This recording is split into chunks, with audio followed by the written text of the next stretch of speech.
and now we're back through time, and we're on a jungle level with the pterodactyls dropping rocks. You think this is a jungle? What the fuck kind of jungles have you been to? A prehistoric one. Okay, fair enough. Just saying, just pointing out. You see, Tom knows his shit. He's been to prehistoric jungles. He's been to prehistoric Turtlesaurus. Oi, I went back in time and saved the future for you fuckers, so appreciate what I've done. If this is your idea of a decent future, go fuck yourself. Hey, I drive a Tom creates decent future. You screwed up worse than Silver did. Oi. Kill yourself. Oi, it was either the comedy or giant mutant rat eating people. Which one would you pick? I would have picked the rat. I would have picked the one where hookers rule the world. That would have been a good one, damn it. But obviously that didn't happen, so thanks, Tom. I would have picked asshole. the world where every person in the world, man, woman, and child, looks like John Goodman. That's the world I want to live in. I want to live in the world where John Goodman voices all the characters in the Sonic franchise. No, I want to live in the world where every man, woman, and child looks like John Goodman but sounds like Christopher Walken. Oh my god. That is So I'll admit, I don't even know the names of the turtles. What are the names and who are they inspired by? Because I know there's some artists involved, okay, right? this is Leonardo, who is of course inspired by Leonardo da Vinci. Then who's of course a painter and shit. Then there's Michelangelo, who was of course the guy who was inspired by the man who painted the Sistine Chapel. And Well, then which one's Michelangelo? the orange one. The orange one, okay. And he Doesn't he have nunchucks? He's the one who wields nunchucks, which in the English cartoon they were banned because nunchucks were censored out of like 18 X-rated movies because they were deemed. You know what the real funny thing about nunchucks are? They aren't a weapon; they're a farming tool. It's something that old Japanese farmers What? nunchucks are things that old Japanese farmers used to use to like cut corn down.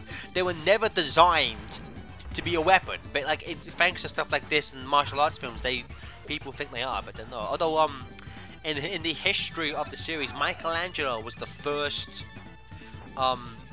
turtle ever designed. One of Ninja Turtles was created by Kevin Eastman and Peter Laird, and I forget which one who did it, but one of them, as a joke, it just drew a image of a turtle standing upright holding nunchucks. And that and then he showed it to the other one, and I was like, "That's funny. We should do something with this." And then from that spawned like one of the biggest franchises of like all time. Wow! So back in the 80s, shit just happened from jokes. Yes, basically. pretty much. Well, it was also There like you go. the original, because it was so like because the original comic book series is kind of really dark and adult. It's kind of gritty, but it's actually a parody of the works of like Frank Miller and stuff. It wasn't meant to be taken seriously, which is why the backstory is so stupid, you know. Yep. Just like, but I'm going back to the Turtles. The red one with the red stuff. Raphael, who has the size, is inspired by. I don't fucking know, some guy called Raphael. And my favorite, Donatello, the best turtle by a fucking mile, is the purple one with the stick. Fuck you. He was inspired by a sculptor called Donatello. I think that there was a poll taken a few years back where they basically asked people like, when you hear these four names, what do you first think of? The turtle or the actual person it's based off? And I believe Leonardo and Michelangelo, the real people, like, were still kept number one, but for Raphael and Donatello, people just like the turtle. So, like, the people those are based off, no one remembers anymore. So yeah, this is Slash we're seeing at the moment. I can't remember what the hell he does in the original show, and I don't remember him appearing. Gareth, can you give us some backstory on this? I don't remember him. I think he's just some kind of evil turtle. But currently in the Nickelodeon series, Raphael has a pet turtle called Spike. Oh yeah.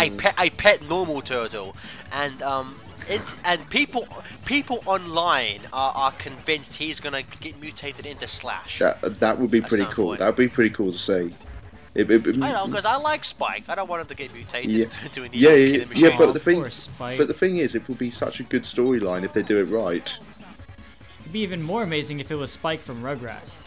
Spike mutated. Wait, what? He mutates into a dog voiced by Bruce Willis. Okay, seems legit. No, if he mutates into Spike, the main character from Ape Escape, I missed that game. Oh yeah. He turns into Spike Spiegel from Cowboy Bebop. And He turned into a pair of spikes from Sonic the Hedgehog. He turned into Spike from Buffy the Vampire Slayer. Now you're just going too far, Tom. Yeah. Cut that shit out. Well, I just noticed. Tom, what the fuck, man? Seriously? Well, I just noticed that Shredder's decided to carve himself in the mountain over there. That's fucking Mount Shredder more, genius. I will explode now. I claim victory. Again, this prelude into Michael Bay getting the franchise, the movie rights. I swear it. People just explode for no damn reason. Yeah. I like how at the start and end of every level they kind of phase in like Mega Man does. Oh yeah, they do. Yeah.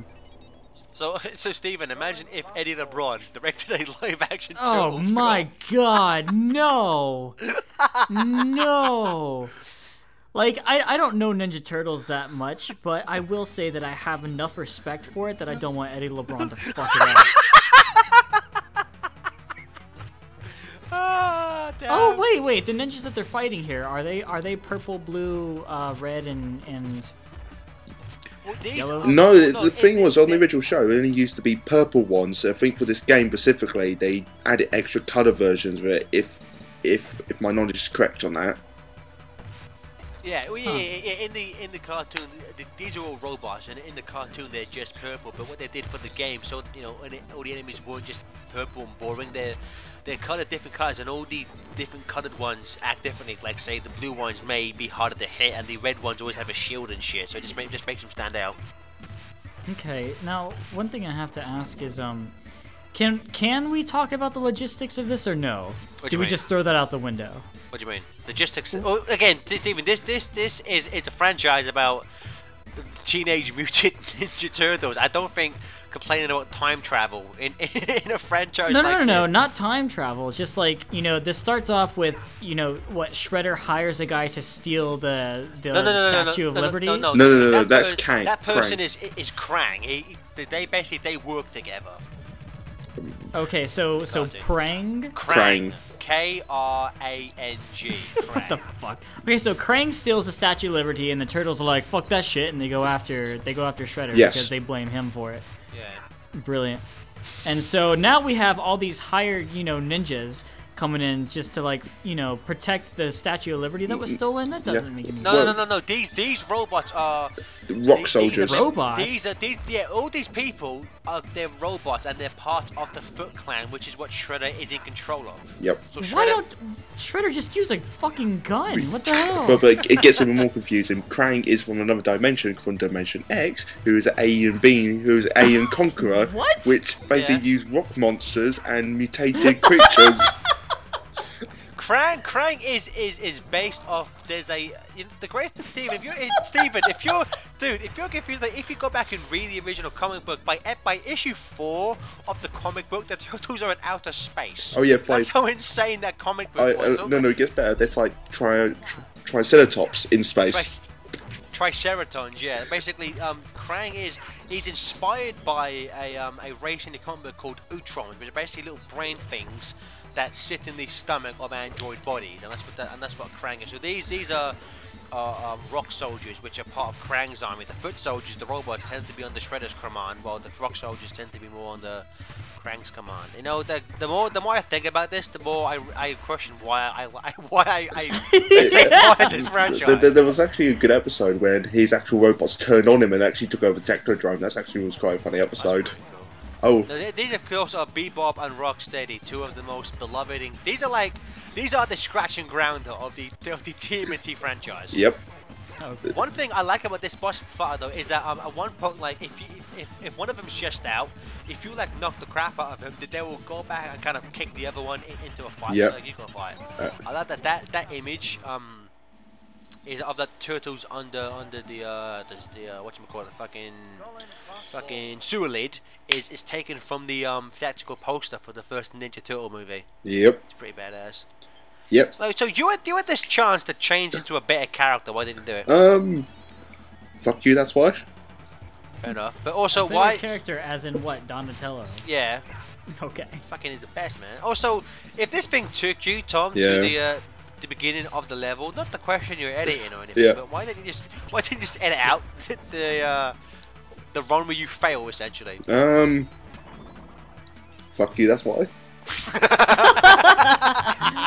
That is the best answer to everything ever. That answers everything. Why did you rob that convenience store and murder the whole man? Oh, fuck you, that's why. Why did the dinosaurs die? Fuck you, that's why.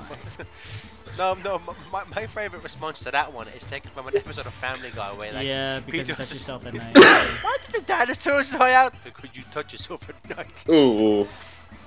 Imagine if that was true. Imagine if like millions of years in the future, a 12-year-old touching himself retroactively caused the dinosaurs all to explode. That would be awesome. Brilliant. Now I want to question the logistics of a sword destroying rock. Well, as the old tale said, rock beats scissors. So exactly.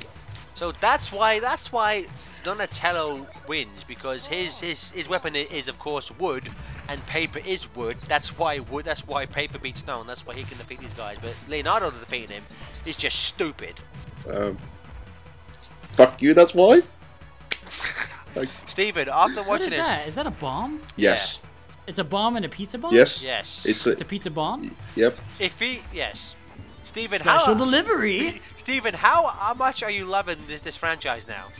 Well, you know, it's hyper. It doesn't make any sense. It reminds me of Sonic. Yep. I mean, you know, you and I are huge Sonic fans, and you know, every now and then we question the logistics of it, and then we just give up. So, you know, that's pretty much what you have to do with this kind of shit, I imagine. You know, it's like a music video. It doesn't make any sense. Deal with it, well, enjoy it. As stupid as this plot is, it still makes more sense, and it's still it still makes more sense, it's more compelling than the plot of Sonic Heroes. That is true. Because we're Sonic Heroes. Yeah. Because we're the Teenage Mutant Ninja Turtles! Yeah. Just doesn't roll off the tongue as well. But the thing is, to be fair, this is probably the more campiest incarnation of the turtle. Later on. No, it's not. You clearly haven't watched the Next Mutation. Okay. I give you credit for that. Next Mutation is very bad. But anyway, moving on. It basically does get a lot. It does get a bit more. It does get a bit more serious and a bit more dark. And well, the original comic was pretty dark in that sense, basically. The original, because when this was made in the mid-80s, there was no way in hell they would ever have gotten away with, you know, making a cartoon that was the same tone as the comic book. Oh yeah, definitely. They would no way in hell they would have done that. But I mean, in the last 2 seasons of the cartoon show, it was retooled and it was made slightly more dark. Yeah, fans called it the Red Sky episodes, because in those last 2 seasons, for some reason, the sky is always red, and so it's slightly more.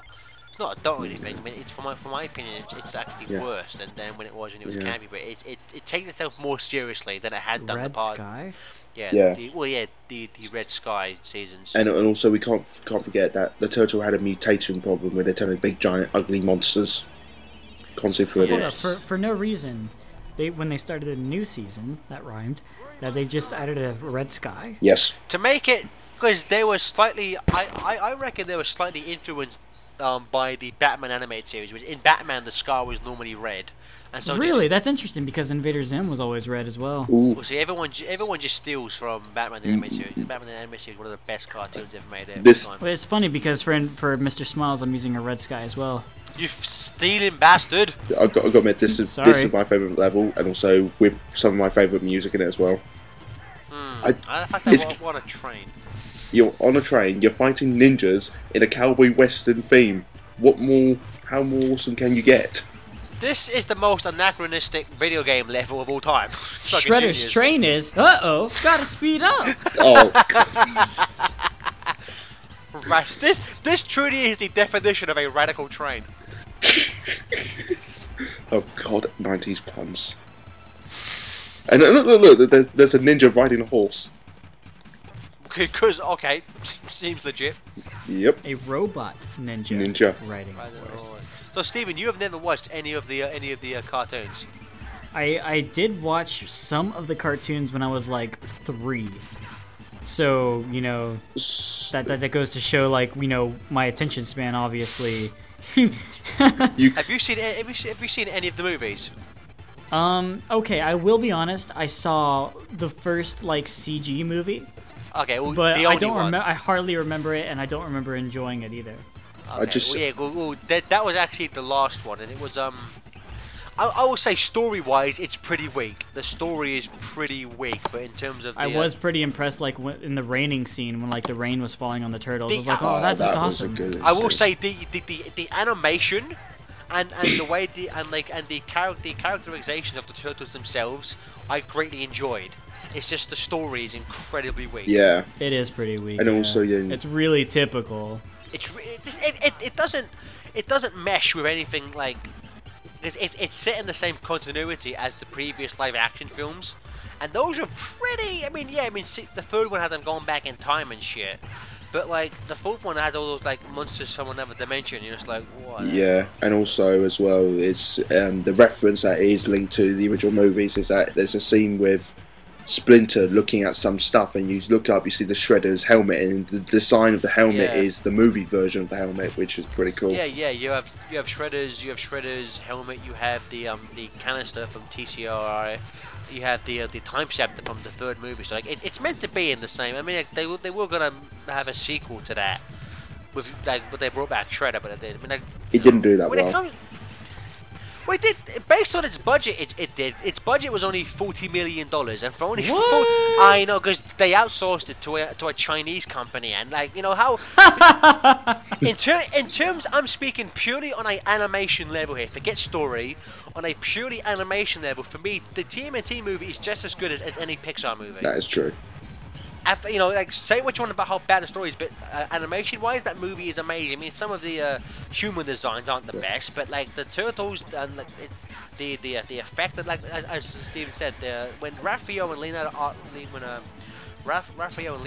fighting the rain, that scene visually is gorgeous. And now we're fighting Leatherhead from the we are fighting Leatherhead, yeah, which they gave him a southern like voice, like a southern belle. Oh, we can't tell Gareth from the cowboy hat, the cowboy boots.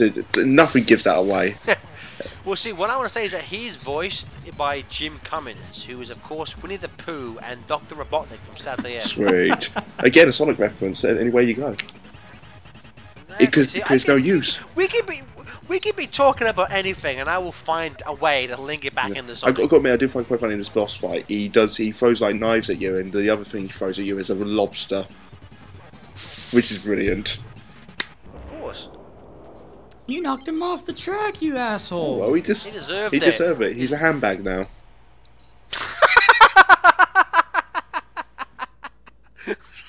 Oh, that's how Tom thinks fashion works. Alligator fell off a train, and then he becomes a handbag. Okay. What was this fucking Pokemon? He evolved into a handbag. Oh, this is genius. Raphael, I choose you. What the fuck? Also, Tom, I love how you couldn't have edited it where like the part started at the start of this level. Yeah, pretty much. Brilliant. You know why? Because fuck you. And then it freezes. And that's the end. All right. Okay.